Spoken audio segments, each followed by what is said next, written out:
let's talk a little bit about the issue of hunger in Houston. Okay. Just kind of frame out the issue for me.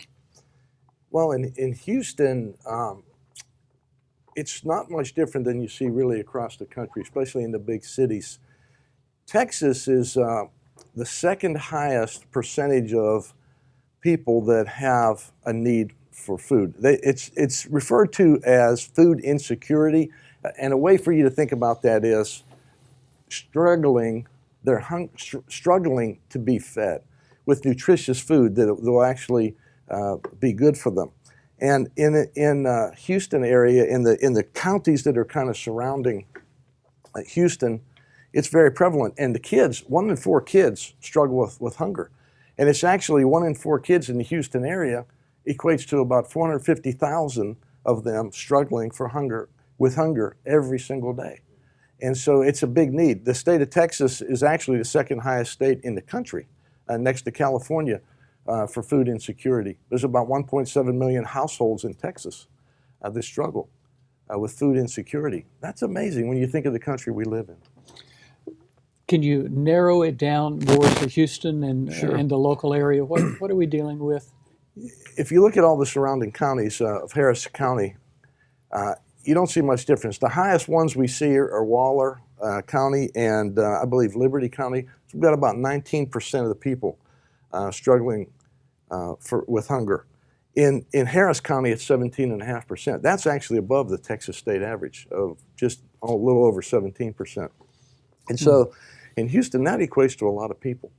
Mission Centers is involved in it, but we're only involved in a small piece of that. Well, let's talk about that, because going all the way back to the days of Mildred McWhirter, the mission centers have had significant ministry in reaching out and caring for those that are hungry. Can you talk with us a little bit about what is the history of the mission centers? What have you all done, and what are you doing now? Well, I'll tell you, as I look back and I see what Miss Mack did, I am just amazed. For 30 years she served, and she set quite a legacy. And these communities that we serve in, they count on us being there because they know we can provide relief, relief for their true needs. And we see it day in and day out. The couple of numbers that we have, that phone numbers that are food pantry phone numbers, they ring off the hook. There's always messages, there's always need, and it's amazing. So over the years, Miss Mack, I remember hearing stories about her starting with a couple of refrigerators, and somebody donated, and they would pack those refrigerators out. And then one day, a businessman came for a tour, and he said, "Well, what's your greatest need?" She said, "I got to turn away food that people want to give to us because I can't refrigerate it." So he wrote her a check that day. This was back in the 70s. He wrote her a check for $125,000, and he said, "Here, I want you to buy a walk-in freezer, walk-in refrigerator." Those are still operational at our Gano Center. I know they are. And then over at the other center, which is the Joy Center, where we also have food pantry.